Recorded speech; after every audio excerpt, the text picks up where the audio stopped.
You have walked this earth many times before. Your soul, ancient and wise, has worn the veil of countless faces, lived through ages of joy and sorrow, and danced to the rhythm of time's great wheel. But something in you now feels different. A stillness. A knowing. A whisper that grows louder with each passing day. This is the end of the cycle. But how can you tell? How do you know when the karmic threads have been cut, when the lessons of earth have been fully learned, and when the soul is ready to return home, to the source, to the kingdom within? In this sacred journey, we explore 5 profound signs that your soul is nearing the completion of its earthly evolution. 5 mystical indicators that this lifetime may be your final incarnation. These are not ordinary signs. They are spiritual markers, etched not into your hands, but into your essence. You will not find them in textbooks or doctrines, but in the echoes of your own spirit, resonating with truths ancient and eternal. So take a breath, turn inward, and listen not with your ears, but with your soul. You were once captivated by it, the sparkle of status. The rush of acquisition. The glittering illusion that happiness lives in things.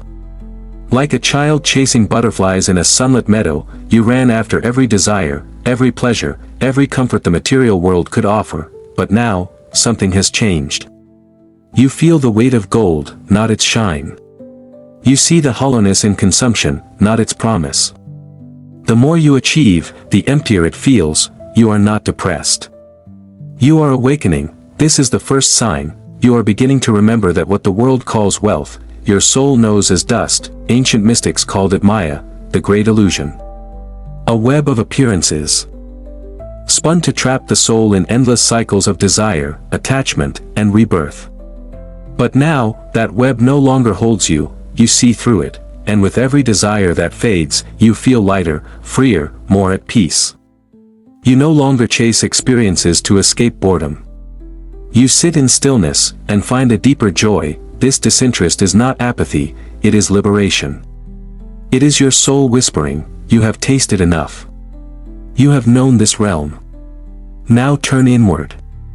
You find yourself drawn to nature, to silence, to truth. While others compete, you observe. While they strive, you surrender. It's not because you're losing ambition, it's because you're finding clarity. The soul no longer needs to play every role on Earth's stage. It seeks not applause, but stillness. This detachment is not rejection, but transcendence. And so the first veil falls. From a young age, you felt different. While others learned life's rules, you questioned their very purpose. While they followed traditions, you searched for meaning beyond them. You've always felt older than your years. As if your soul has walked these paths long before. Because it has, you are not just wise. You are remembering. The second sign is the presence of ancient wisdom. It is not learned, it is awakened. You speak truths you were never taught. You understand pain you've never experienced. You grasp spiritual teachings as if they were once your own, and they were. This wisdom is the echo of lifetimes. It's the residue of countless incarnations, of prayers chanted in forgotten temples, of meditations under moons long vanished, of lessons carved into your soul across centuries. You are not merely learning in this life, you are harvesting. You read sacred texts and feel déjà vu. You hear mystical truths and your heart leaps, not in discovery, but in recognition, because the soul remembers what the mind forgets. You may find yourself drawn to ancient cultures, esoteric philosophies, spiritual lineages that feel like home. You may dream of places you've never been, speak words in tongues you never learned, feel profound grief or love for eras long gone. This wisdom is not ego, it is essence. And the more it awakens, the less you resonate with superficial conversations, temporary pleasures, or transient goals. You crave depth. You seek soul, and that craving is not random, it is a compass, it is pointing you toward your last horizon. You didn't come here to play small, not this time. In past lives, you may have hidden. You may have followed. You may have wandered through roles, gathering wisdom like water in a sacred cup. But now, that cup overflows. You came back one last time, not to learn, but to give. This is the third sign, a profound sense of mission. A deep, undeniable feeling that your presence here is not random. That your life is not an accident, but a calling. it isn't about fame, success, or acclaim. No, your mission isn't loud, it's luminous, it whispers, not shouts. It draws you toward acts of healing, truth, awakening. You feel the pulse of purpose in your chest like a forgotten drumbeat. You see suffering, and your hands want to heal. You witness ignorance, and your voice wants to teach. You feel the weight of this world's sleep, and your light wants to awaken, because your soul remembers why it returned. You don't fit into ordinary systems. You struggle with conventional paths. Not because you're lost, but because you're aligned with something higher. A path not paved by society, but carved by spirit. You may have tried to live a normal life, but the universe keeps nudging you. Keeps breaking your routine, dismantling your illusions, realigning you with your soul's vow. You are not here to escape. You are here to offer your final gift, like a bodhisattva who returns one last time to guide others. Your soul has unfinished business, not with karma, but with compassion. You may feel burdened by an urgency. A ticking inside that says, time is short. The world is asleep. Your light is needed.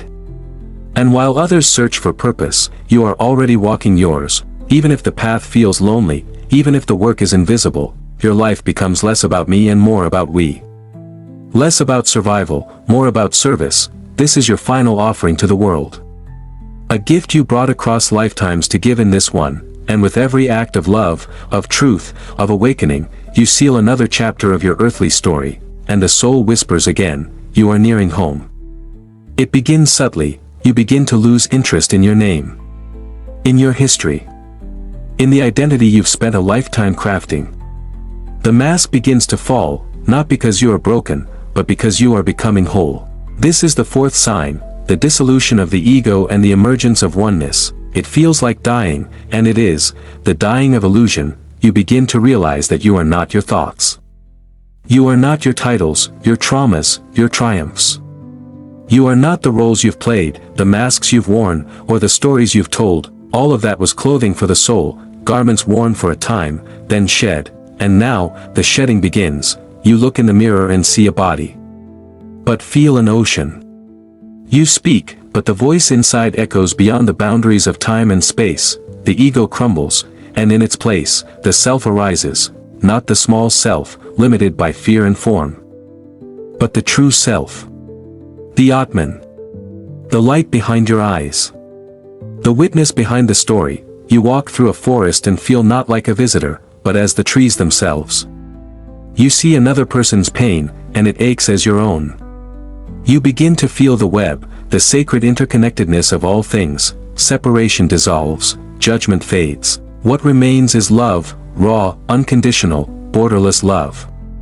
A love that does not arise from emotion, but from essence. You may experience moments of bliss, visions of unity, sensations of expanding beyond the body. But more than anything, you feel empty. And full at once. This ego death is not destruction. It is liberation. It is the moment the drop realizes it was always the ocean, and when you touch this space, you weep, not from sadness, but from awe. You remember that you were never lost, never separate, never alone. You were the light dreaming it was a shadow. You were the divine forgetting itself for the sake of experience, and now, you are remembering, not in theory. In being, and in that remembrance, the soul grows still, the journey nears its end, but there is one final sign. It used to haunt you, the unknown. The darkness.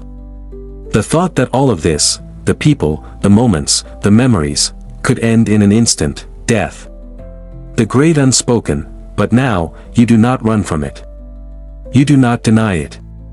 You do not fear it. This is the fifth and final sign. You are no longer afraid of death, because death, to you, is no longer an ending, it is a doorway. You have come to see that what dies is not the soul, but the shell. What fades is not the self, but the story, and the story has served its purpose. You no longer grip life with desperation. You no longer chase immortality in monuments, legacies, or names carved in stone. Instead, you bow. You surrender. You trust, you know, with a knowing deeper than intellect, that what awaits beyond this form is not a void, but a return to source. To light. To the divine hum from which all things arise. you feel it in the quiet moments, in the way the sun sets and doesn't mourn its own vanishing. In the way leaves fall without resistance, in the way silence holds everything, you begin to welcome death, not as an end, but as a homecoming. There's a softness in your eyes, a grace in your presence. Not because you are giving up, but because you have let go, you have forgiven.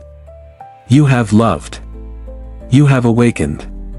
You have served, and now you are ready, not in a morbid sense, but in the deepest spiritual sense. You carry no baggage, no regrets, no chains. You walk with open hands and a radiant heart, ready for whatever comes next, because you trust that whatever comes next is truth, and perhaps, in your quietest moments, you hear the echo of your soul's whisper, you've done what you came to do. You've learned. You've healed. You've given. You've become. You are free.